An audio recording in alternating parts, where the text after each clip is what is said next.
Hola, ¿qué tal? Soy el Dr. San Agustín. En este vídeo voy a hablar sobre la ictericia, hablaré de qué es la ictericia, sobre las causas y el diagnóstico diferencial, síntomas o signos acompañantes. Entonces, ¿qué es la ictericia? Pues es una pigmentación de piel y mucosas, una pigmentación amarillenta y que es debida por un aumento de la bilirrubina en la sangre. Normalmente la bilirrubina estará alrededor de 1 miligramo por 100 o menos. Hay hiperbilirrubinemia cuando empieza a subir por encima de 1 miligramo por ciento, pero cuando es mayor a 2 miligramos por decilitro es cuando suele empezar la ictericia.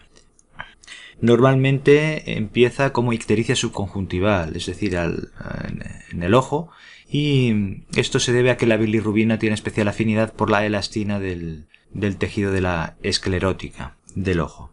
A veces, en casos de un aumento importante, pues el paciente puede decir que ve las cosas de un color más amarillento, esto le llaman xantopsia, o incluso el sudor puede tener una pigmentación también amarillenta.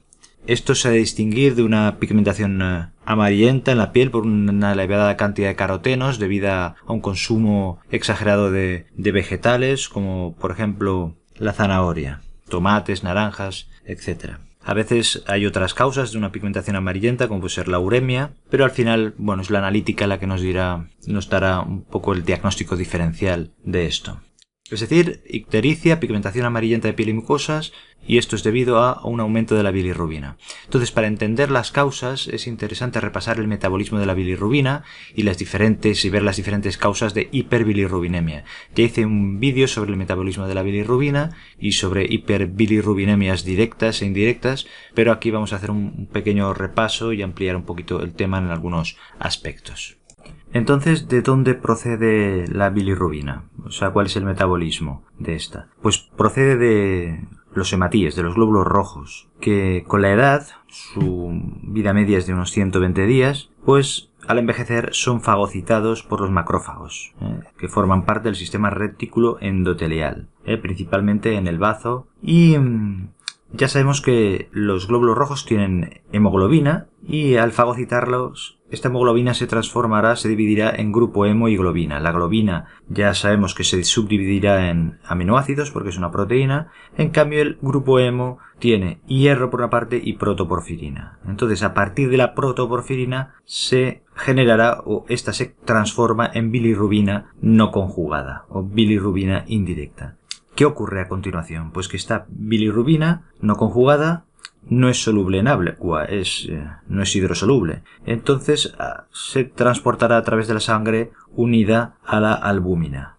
Es decir, la bilirrubina no conjugada junto a la albúmina se transporta por la sangre y llegará hasta el hígado vía sinusoide hepático, donde entrará en los hepatocitos, que son las células hepáticas, y ahí sufrirá lo que llamamos una conjugación por la uridin-glucuronil transferasa o glucuronosil transferasa, la UDP-GT. Entonces aquí en el hepatocito se da la conjugación de esta bilirrubina de forma que pasa de bilirrubina no conjugada o indirecta a bilirrubina conjugada o directa, que esta sí que es hidrosoluble y saldrá del hepatocito hacia los canalículos biliares y a partir de aquí pues a los conductos biliares, vesícula biliar, formará parte de la bilis y llegará al duodeno, que ya sabemos que es la parte inicial del intestino delgado. Esta bilirrubina conjugada se transforma en urobilinógeno por acción de las bacterias intestinales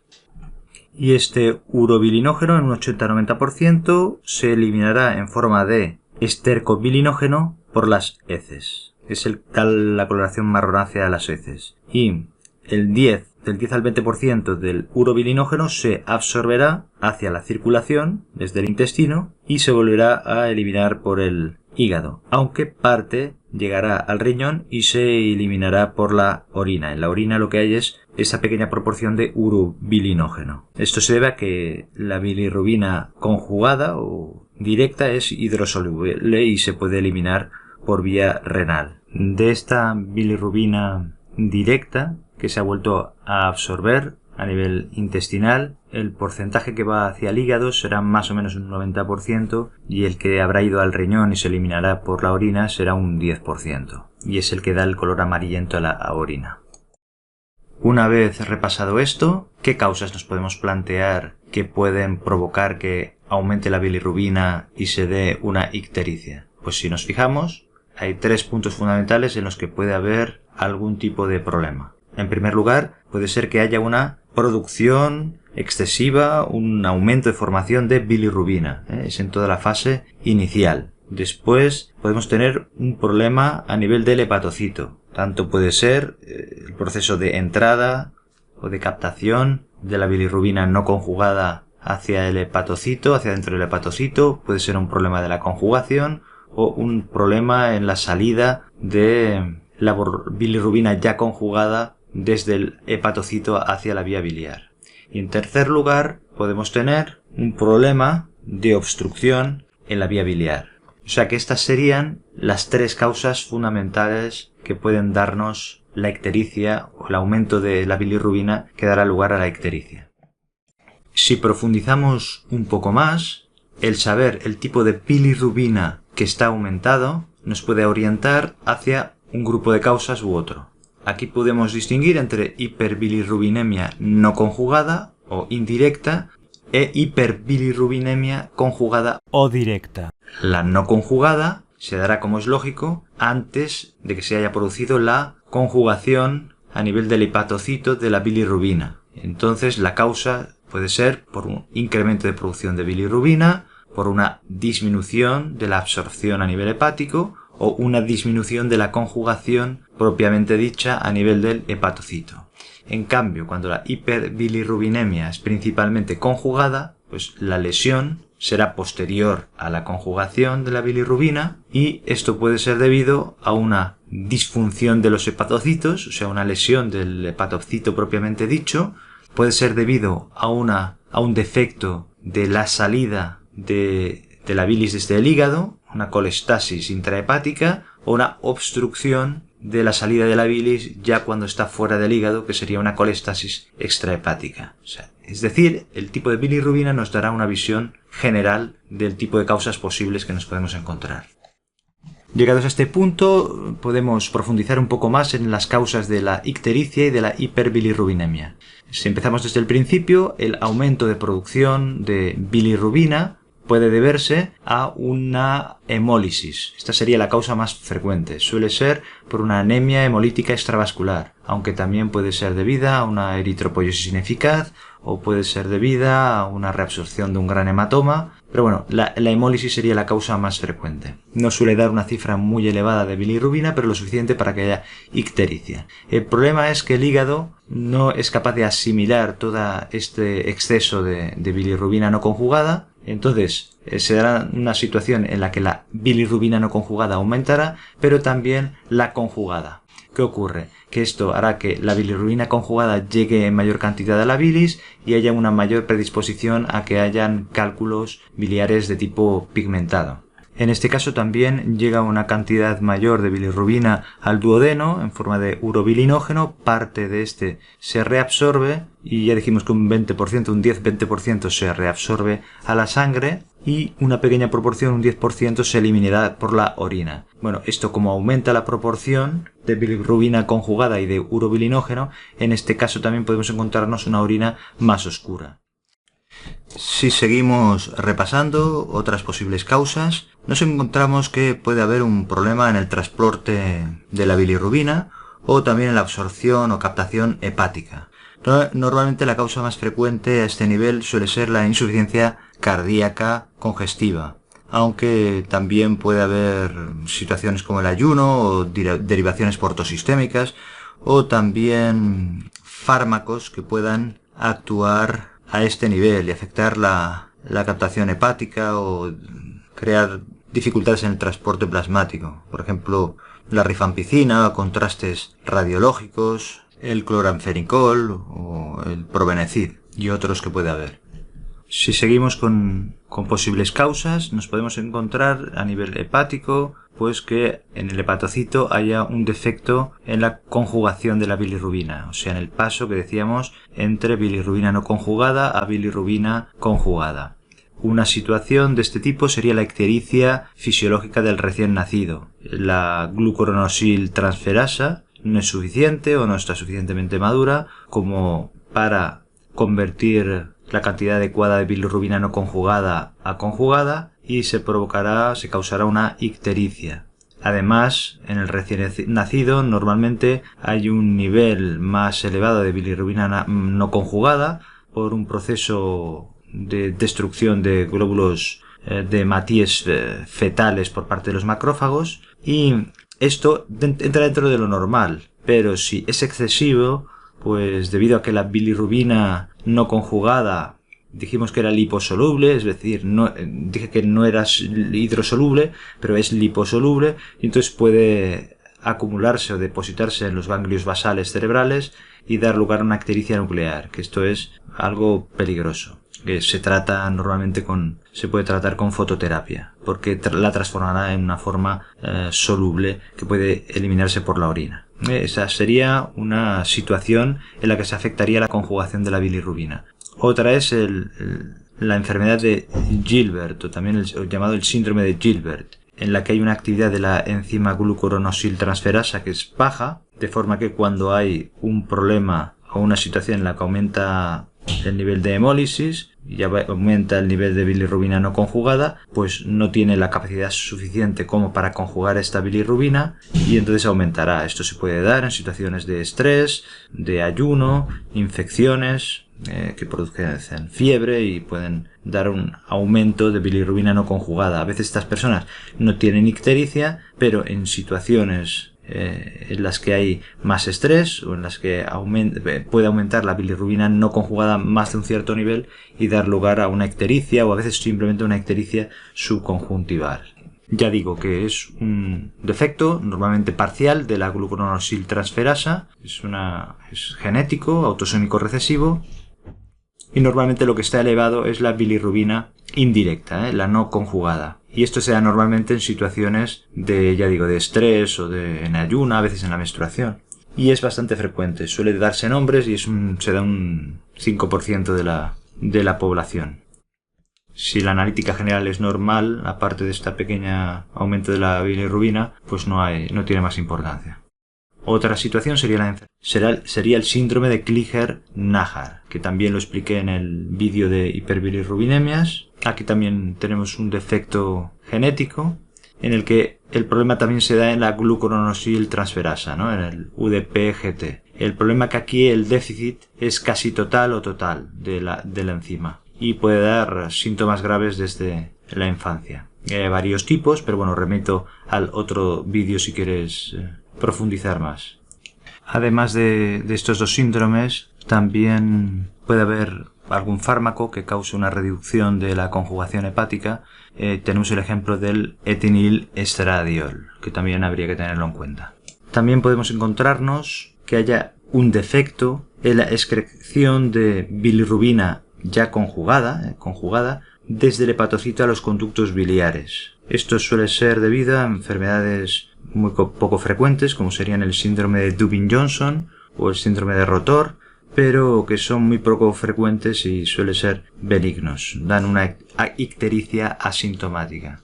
En este caso parece que el problema genético daría lugar a un defecto en una proteína que se llama MRP2 que transportaría la bilirrubina no conjugada desde el hepatocito hacia los conductos biliares. Entonces, esta bilirrubina conjugada se acumularía en el hepatocito y volvería a la sangre, refluiría a la sangre. En este caso, pues habrá ictericia también, pero como la bilirrubina es conjugada y es hidrosoluble, pues te encontrarás con una coluria, o sea, una orina oscura debido a esta bilirrubina conjugada que se elimina por la orina. Si seguimos avanzando, pues otra causa que nos podemos encontrar de ictericia puede ser el daño hepatocelular, como habíamos dicho antes, que básicamente quiere decir que el hepatocito está lesionado, la célula hepática está lesionada y es insuficiente. Aquí nos podemos encontrar pues que haya un defecto tanto en la captación de la bilirrubina desde el sinusoide hasta dentro del hepatocito, como una conjugación de la bilirrubina alterada, o como la excreción desde el hepatocito hasta la vía biliar, que también puede estar alterado. O sea, una insuficiencia de toda la función del hepatocito. Aquí las causas más frecuentes suelen ser las hepatitis víricas, pero también nos encontramos con fármacos y con toxinas, también con el alcohol. Menos frecuente pues puede ser la cirrosis biliar primaria, la esclerosis esclerosante, la hemocromatosis, la enfermedad de Wilson. Aquí lo típico será que la bilirrubina directa esté o conjugada esté aumentada en un 20 o un 50%, pero que sobre todo también están elevadas las transaminasas, el GOT y el GPT. Normalmente el GPT puede estar a más de 500 unidades litro. Hay que ir al tanto aquí porque aparte de la hepatitis vírica he dicho que los fármacos pueden causar este daño hepatocelular y hay que tener en cuenta que también combinaciones de estos. Hay muchos, por ejemplo el paracetamol a dosis altas, aparte de la sobredosis, pues podría causar este daño que aumentaría la bilirrubina con aumento de transaminasas.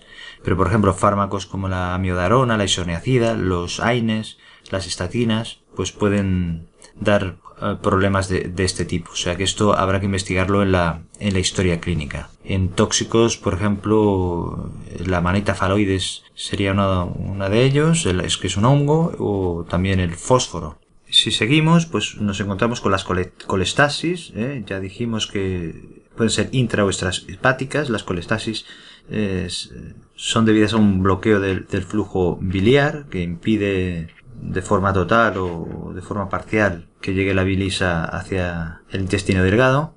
El primer tipo sería la colestasis intrahepática, porque aquí el problema se da dentro del hígado mismo, y se puede deber a procesos de infiltración o defectos en los conductos biliares que están dentro del hígado, y que a veces las causas se pueden solapar con las que he comentado anteriormente de la disfunción hepatocelular. Puede haber causas, por ejemplo, puede ser la hepatopatía alcohólica, pero también puede haber como causa las hepatitis virales, también los fármacos y las toxinas. Fármacos, por ejemplo, hay que tener en cuenta el amoxiclamulámico, también, por ejemplo, los anabolizantes, los anticonceptivos orales y también, por ejemplo, las fenotiacinas, que podrían llegar a dar lugar a un patrón de tipo colestático y que den una infiltración, pues por ejemplo tenemos una tuberculosis hepática, la sarcoidosis, amiloidosis, linfomas y afectación biliar intrahepática, pues por ejemplo tenemos la cirrosis biliar primaria, la colangitis esclerosante primaria, también colestasis intrahepática recurrente benigna, también la colestasis del embarazo. En fin, hay toda una serie de causas que pueden dar lugar a este tipo de patrón, en el cual habrá no tanto una elevación de las transaminasas, que están elevadas, sino que el aumento de la bilirrubina conjugada será mayor que en el caso anterior, y en proporción habrá un mayor aumento de las fosfatasas alcalinas y de la gamma GT. O sea que habría que tener esto en cuenta en el diagnóstico diferencial.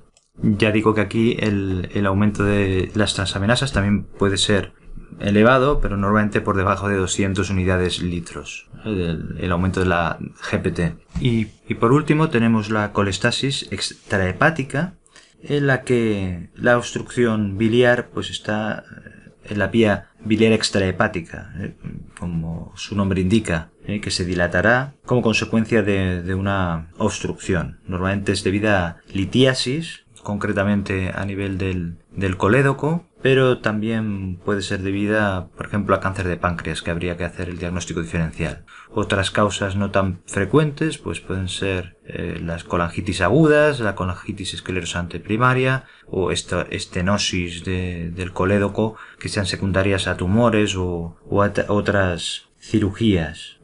Aquí también tendríamos que ir haciendo un diagnóstico diferencial con pruebas complementarias. En cuanto a la clínica de estos últimos tres tipos de causas de hiperbilirrubinemia y de ictericia, Pues la clínica puede solaparse en parte. Ya he dicho que el diagnóstico diferencial, por ejemplo, entre la disfunción hepatocelular y la colestasis, es que en la disfunción hepatocelular hay un aumento mayor en proporción de transaminasas y menos de fosfatasas alcalinas y de gamma-GT. En cambio, en la colestasis, tanto intrahepática como extrahepática, hay un mayor nivel de fosfatasas alcalinas y de gamma-GT, pero las transaminasas, normalmente el GPT suele estar a menos de 200. En el caso de la bilirrubina, lo que sucede es que en la disfunción hepatocelular hay un aumento de la bilirrubina conjugada, pero también de la no conjugada. Es más bien una hiperbilirrubinemia mixta. En cambio, cuando nos movemos hacia la colestasis, tanto intra como extrahepática, la proporción de hiperbilirrubinemia conjugada es mayor.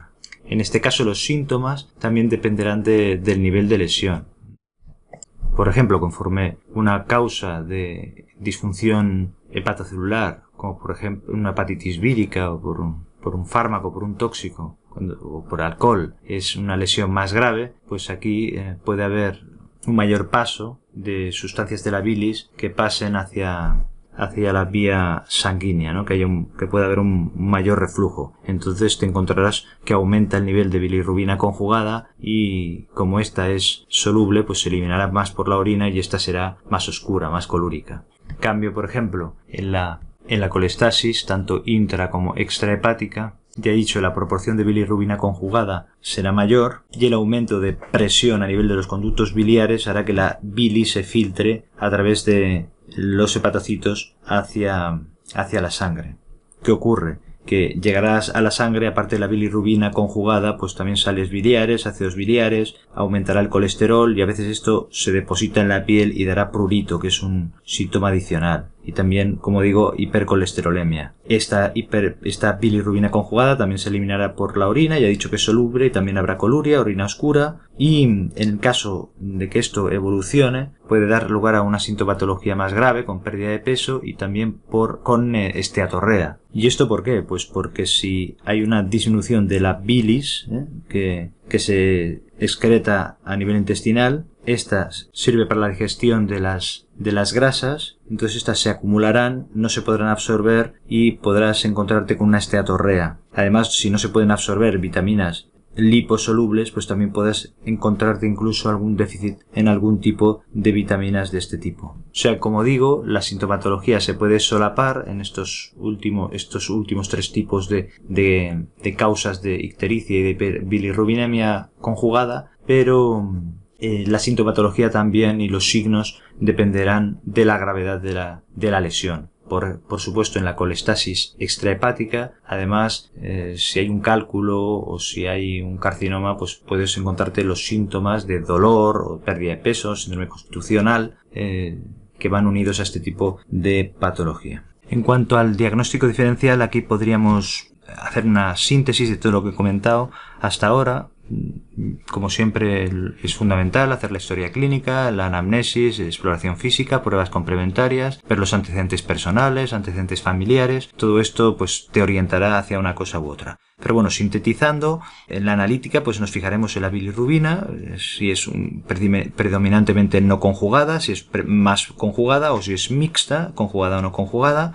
Ya hemos dicho que la no conjugada nos puede hacer pensar una producción excesiva de bilirrubina, que no puede ser asimilada por el hepatocito o por un defecto en la captación de esta a nivel del hepatocito o un trastorno de la conjugación de este. Entonces nos hará pensar en esta serie de causas. Cuando es sobre todo conjugada, pues normalmente pensaremos en un defecto de excreción biliar, ya hemos dicho que serían las colestasis intra o extrahepáticas, y cuando es una hiperbilirrubinemia mixta, conjugada y no conjugada, pues pensaremos más bien en una disfunción hepatocelular, o sea, un daño o una lesión a nivel del hepatocito en el que se pueden alterar pues las tres fases de captación de la bilirrubina a nivel hepático, tanto pues, su conjugación y como su excreción a nivel de la vía biliar. En cuanto a síntomas o signos adicionales, pues ya hemos hablado antes del prurito que se puede dar en las colestasis. Pero bueno, aquí hay dos puntos fundamentales, que uno serían las heces y otra la orina. En cuanto a las heces, podemos encontrar unas heces pleiocrómicas, es decir, que estén hipercoloreadas, normalmente por un alto contenido en urobilinógeno, y esto lo que nos hará pensar es un exceso de bilirrubina conjugada que llega al intestino. Entonces esto nos puede hacer pensar en que hay una producción excesiva de bilirrubina, asociado a los otros síntomas o signos o datos analíticos que hayamos encontrado. En cambio, las heces acólicas o hipocólicas, que tienen un aspecto como de yeso, con falta de coloración o que son muy pálidas, esto lo que nos indicará es que hay una menor cantidad de estercobilinógeno o de llegada de urobilinógeno a nivel intestinal, y esto nos hace pensar que puede haber un trastorno de obstrucción biliar, y entonces hay una disminución de la bilirrubina conjugada que llega a la bilis, o simplemente que haya un trastorno de captación de conjugación de la bilirrubina a nivel del hígado, ¿vale? Que esto es lo que hemos comentado antes. Y después, a nivel de la orina, nos podemos encontrar una coluria, es decir, una orina hiperpigmentada que se parece a las bebidas de cola, y que esto lo que nos indica es que hay un aumento de bilirrubina conjugada en la orina, que no de urobilinógeno, o sea, de bilirrubina conjugada. Y esto siempre nos indicará también un defecto de excreción biliar, o sea, la combinación de heces acólicas o hipoacólicas y coluria, pues siempre nos haría pensar más ya nos enfoca hacia el defecto de la obstrucción biliar, o una colestasis intra o extrahepática. En cambio, si lo que nos encontramos en orina es un aumento de urobilinógeno, lo que nos indica es que ha habido un aumento de absorción intestinal de este, porque ha habido una síntesis excesiva de este a nivel del intestino. Nos haría pensar que la causa es por un aumento de producción de bilirrubina. En fin, como conclusión, pues recordar simplemente que la ictericia es debido a una hiperbilirrubinemia, y que esta hiperbilirrubinemia puede ser conjugada, no conjugada o mixta, y en función de esto, pues, y de otros datos analíticos, iremos viendo las causas, y que esto es fácil si tienes en cuenta un poco el metabolismo básico de la bilirrubina. Y eso es todo. Si te ha gustado el vídeo, recuerda suscribirte. Si no te has suscrito ya, darle a me gusta, compartir en redes sociales. Muchas gracias.